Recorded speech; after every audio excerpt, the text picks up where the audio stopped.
Well, good evening, everybody. This is John Unell from Schuylkill Haven, Pennsylvania, aka John I Fly, or you can call me Johnny Fly. Most people call me John I Fly, though.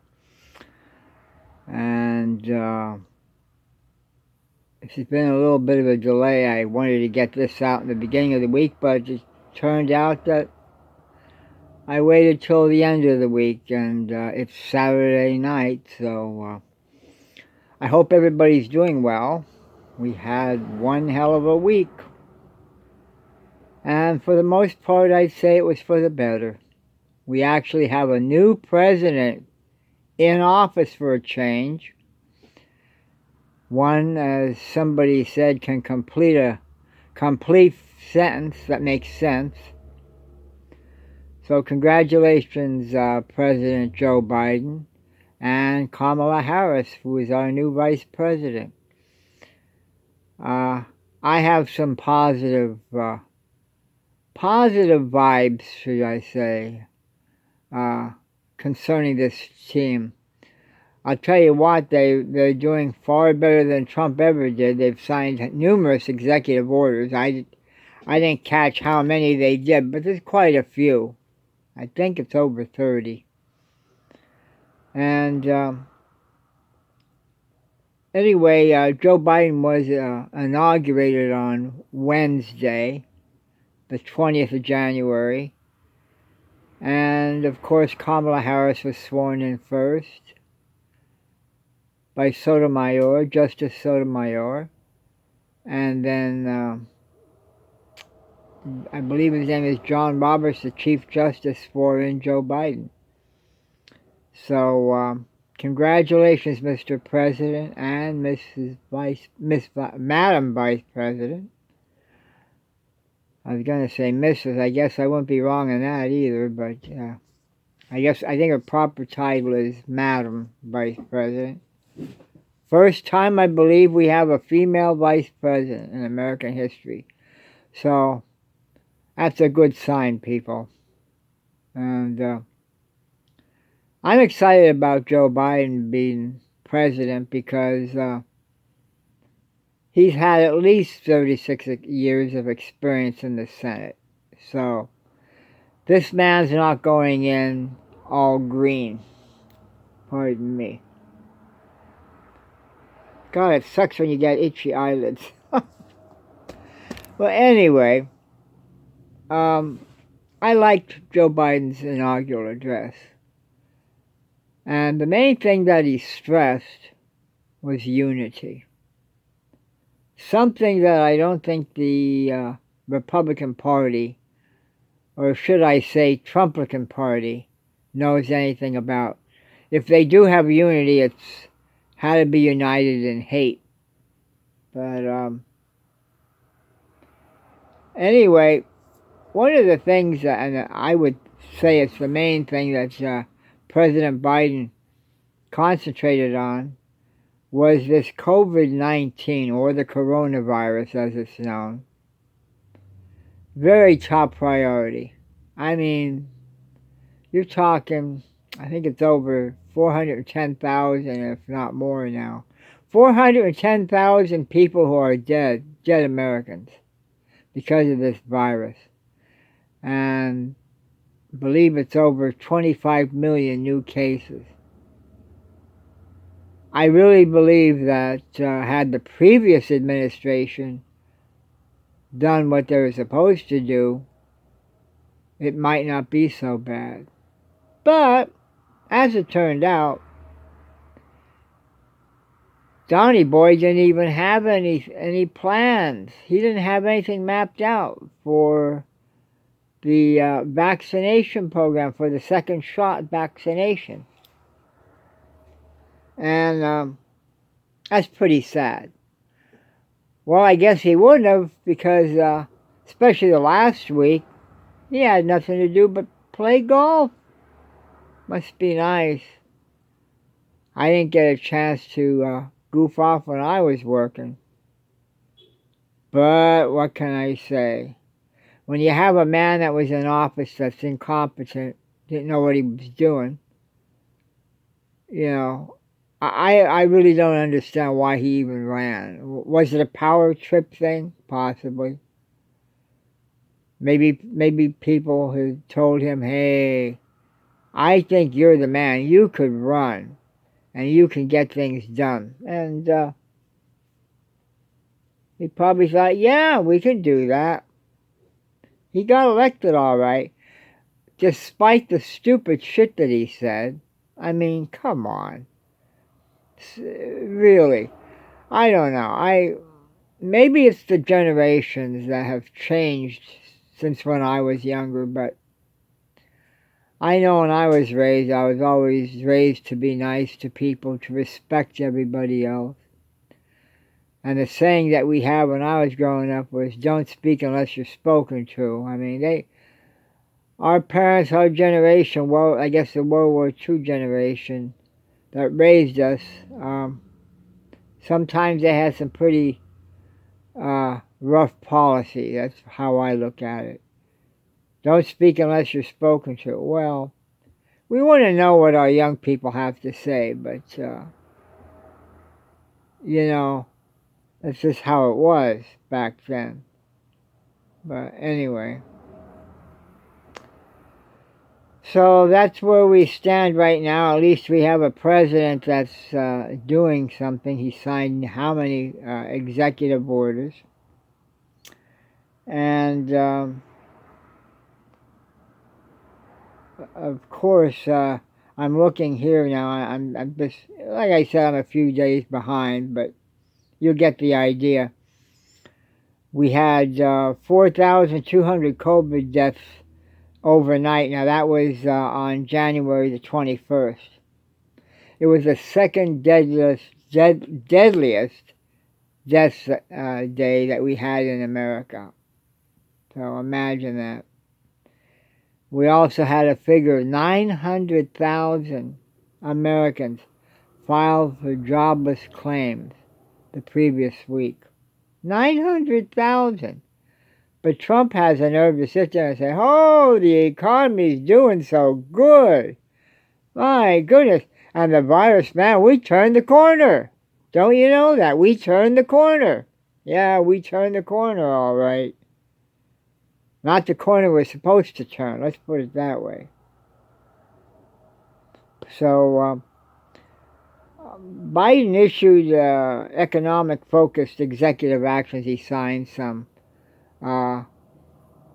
So it's going to be interesting. I don't have the list here, all of what he signed. You can look it up online. But I know he's going to push for $1,400 in economic help. Now I know there's going to be some things that the Congress is going to have to take up. So let's just hope that this time the Congress will work. I mean, I say we're because I'm a Democrat, but it's a slim majority that the Democrats have in the Congress, so I'm just hoping that the Republicans that have enough common sense will work with President Biden on this and their fellow Democratic senators and representatives in the House. So, matter of fact, I'm looking here. Biden said that he's confident that Congress will pass a bipartisan package. And don't underestimate Joe Biden. He has what would you say, skills that he can sit there and what's that word I want? Boy, I'll tell you. John Bridwell, I think I'm getting some of your squirrels here.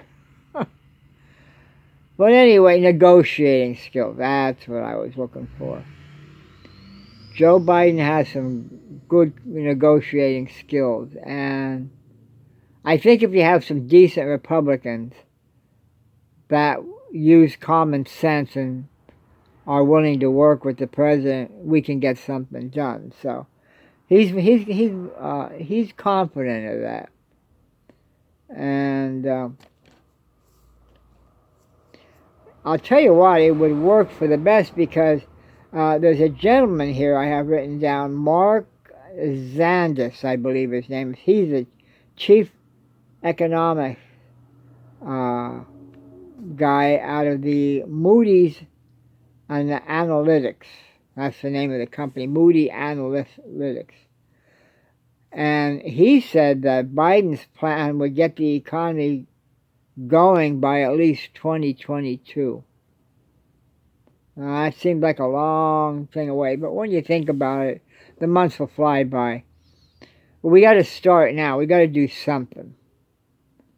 Because, if anything, we don't need a double-dip recession. And I'm just so thankful. I am so grateful that Donald Trump was not reelected. It would not make sense for the American people to reelect him into office. We'd be signing our own death warrant as a nation, as far as I'm concerned, and the democracy. So, but I see here that Dr. Fauci, and by the way, it was good to see him back on, and if anybody was watching his appearance at the press conferences recently, you can just see a big relief on his face. And he had mentioned that, I think somebody asked him on CNN about it. He didn't want to oppose what the president said. He didn't want to go against the grain, so to speak. But, you know, I don't know if it was because he was afraid he'd get fired. It would be dumb for Trump to fire him, because the guy knows what he's doing, is well respected. He's a well-known doctor and having to do with diseases and epidemics and you name it. But you could just tell by looking at him. He was very relieved. He was more at ease. And he said that the U.S. likely will do better than President Biden's 100 million vaccination dosages in 100 days. Now that would be fantastic. But you know, Fauci want, that's the goal, I believe, that they want 100 million vaccination doses in 100 days. That's pushing it. But if everybody gets together and does their part, they come up with a plan, a strategy, they can do it. There's no reason why they can't do it. You know? It's called teamwork. But anyway, now we come to the fun part, and that's the impeachment. Well, we do have a first president. You know, Donald Trump likes to be so proud. He's first at this and that. He made America great again, don't you know? Yeah, he made America great again, all right. I think America was always great. But he must have been seeing flaws in the country. I don't think he was seeing flaws. I think he was looking in the mirror and seeing flaws in his own life. That sounds more like it. But anyway, he's impeached, so now it's time to soon get the trial going in the Senate. So the Speaker of the House, Nancy Pelosi, she's going to deliver the article of impeachment. There's one article of impeachment, and she's going to deliver that. Let's see, today is the 23rd, so it'll be the 25th of Monday. She's scheduled to take the article of impeachment and walk it over to the Senate. And of course they have the ceremonial thing and stuff. But the thing that's different this time is that Mitch McConnell, the minority leader, isn't that wonderful to say he's a minority leader now? And the Democratic leader, they're going to, I should say they've agreed already to wait for 2 weeks to let Donald Trump's team get organized, get together. I don't even know if Trump has a lawyer yet, but anyway, they're being fair. Mitch McConnell wanted a chance for them to get their team organized, their lawyers organized, and to make their case. So anyway, that's going to be an interesting situation. But there's been some talk already that they're not sure they're going to get the 17 votes to convict. But from what I heard tonight on MSNBC, they were talking about the Democrats are definitely committed. They definitely want to make sure that Donald Trump cannot run for another term, because I can't imagine Donald Trump running for another term. In his mind, he'd love to run, because then we'd definitely be going down a path of dictatorship. So it's going to be interesting. Chuck Schumer and Mitch McConnell, they're going to have to work together in Congress, though, and work things out, see what their schedule is going to be for the trial and all. But I think deep down inside they said Mitch McConnell would love to see Donald Trump out of the GOP. And there's talk that it's being done secretly. They're trying to organize something in the GOP to make sure that Donald Trump cannot be running for office again. But we'll have to see what happens in the coming weeks. I can't imagine people wanting to vote him back in. Now his base would. They're like what Hillary Clinton said. They're the basket of deplorables, and they are deplorables. They really think that they're right, that Donald Trump is the man that'll turn this country around. And he had 4 years to do it, and what did he do? He made it worse. He made it worse. And he fostered hate, and he fostered division. People, that shouldn't be. You know, like I said before, when he started running for office, I mean, I think people realize that, well, this guy's going to do things differently. And there seemed to be this, oh yeah, go out and get him, man. You're going to say things as it is. Well, it's just kind of like, how the hell, what's the word I want to say, degraded? We just degraded down into the depths of, I don't know if you'd say depravity. Well, it wasn't good, let's put it that way.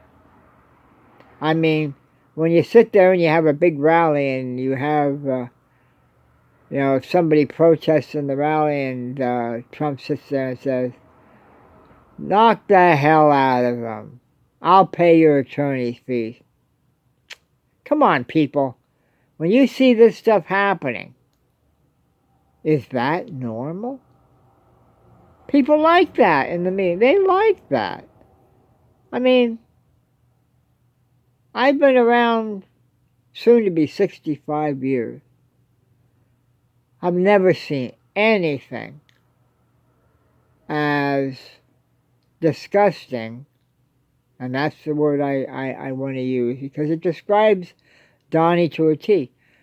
Everything he did, his rallies, all disgusting. When people can sit there and call names, when the President of the United States can sit there and call people who don't agree with him names, or people who have a different culture, or people who choose to love who they want to love, and they're called names, and they're the brunt of jokes and hate, and that's passed on as normal. That's how it was with the Trump rally. That's how it was. And he'd foment the crowd. He'd get them all wound up. And eventually he got elected as president. I think after a while the people realized, maybe not so much in the first 2 years or so. I would say at least by the third year anyway. I'm just guesstimating here, but I would think I knew from the beginning that he wasn't fit to lead. He wasn't presidential material. But I think the rest of America probably figured out by the third year, this guy, he's not what we thought he was. I mean, really, what did he do? I had a friend on Facebook pose that question to me. Oh, now that Joe Biden's in, what's going to happen is, man, he signed the Paris Accords, and we're not going to have any jobs. There's how many people in the oil industry aren't going to have any jobs.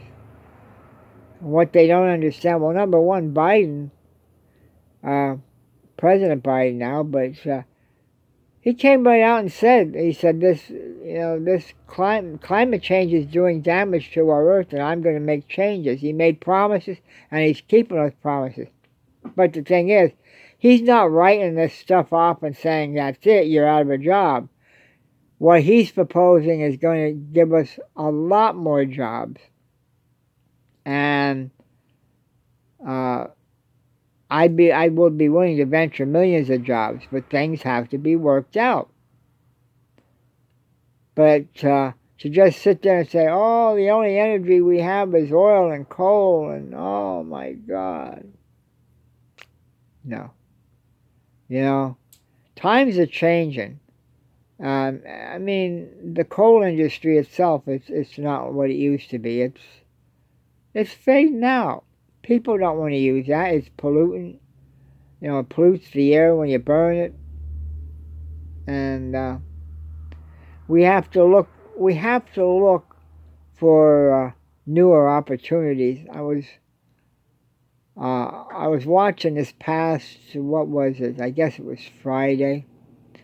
They had Pete Buttigieg on. He was before the committee for, because he needs to be confirmed for the cabinet position of transportation secretary. And Ted Cruz was there, of course, and he said, wow, he said, with a stroke of a pen, Ted Cruz says, President Biden eliminated 1,200 jobs, and we were supposed to have 11,000 more good-paying jobs, and now they're all gone because of what President Biden did.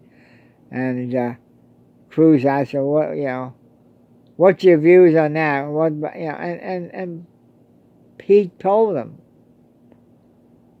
He said, well, it's not like it was a surprise. Joe Biden said he was going to do it, and he delivered on it. The pipeline thing is done. He's cut funding for that through an executive order.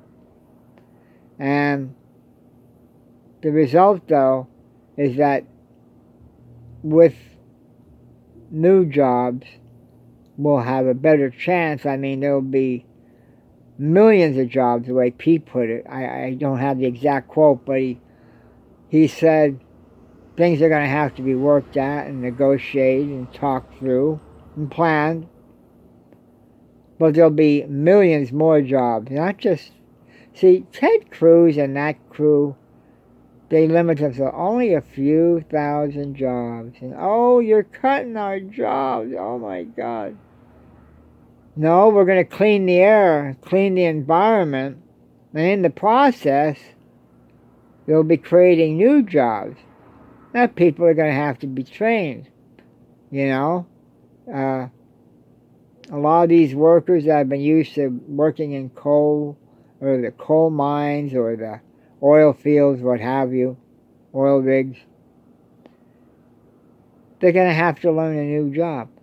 I'll give you one example, and then that's about all I have, but I'll give you an example in my situation years ago.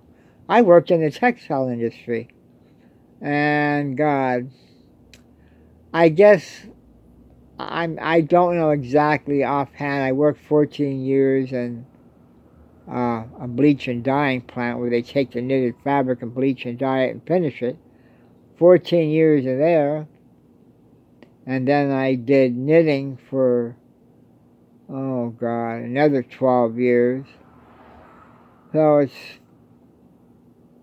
probably about 26 years or so I worked in the textile industry. And slowly we began to lose those jobs in that area because they could do it cheaper overseas. First it was Mexico. They passed NAFTA and that cut a lot of jobs. And that's how I lost my bleach and dye job through there. Well, anyway, I didn't like it. But we have to face facts. We live in a global economy. Trump wanted to have, make America great again. Everything has to be manufactured in the United States. We should have some more manufacturing done in the United States. I'm not questioning that at all. But realize that's a global economy. And there are companies out there that are going to want to get their materials cheaper. You know, I don't know if they all pass it on to everybody, but if they do what they're supposed to do, the savings would be passed on to the consumer. But anyway,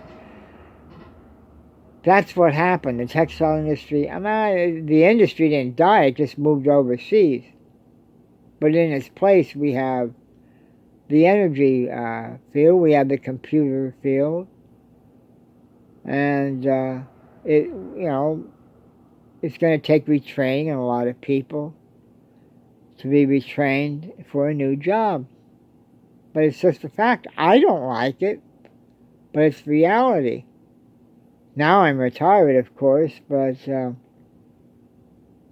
this is what happens. But Ted Cruz, you're going to cut all those oil jobs. And well, of course, we found out later on, I saw figures. He has his fingers in the trays. He's involved in the oil industry, and I think it was over $800 million or something he got. So he's getting good returns off of it, and that's the reason why he's upset with Joe Biden. But the majority of the American people want clean energy jobs because think about it. It's going to affect future generations. We may not be around, but our children's and children's children will be, and we want a safe environment for them. So anyway, I'm excited about this new administration.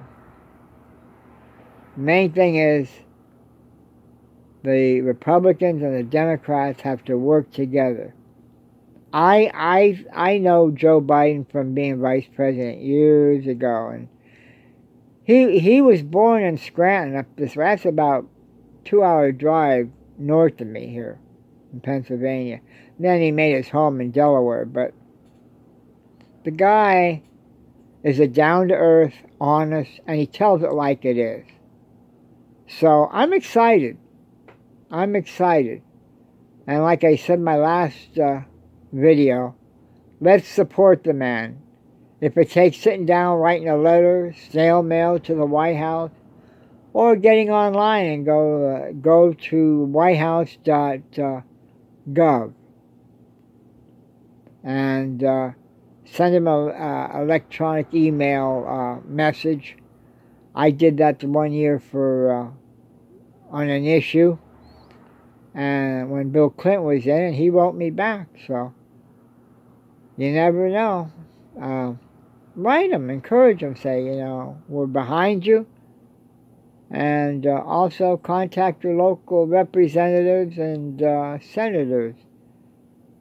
And definitely make it known to your senators, your representatives, whatever, the senators in this case, that you don't want to see Donald Trump ever run for office again. They got to vote to make sure he does not run for office.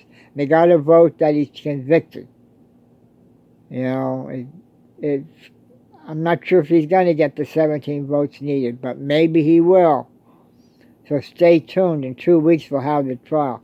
But anyway, that's it. I just wanted to thank everybody for watching me and listening to what I had to say.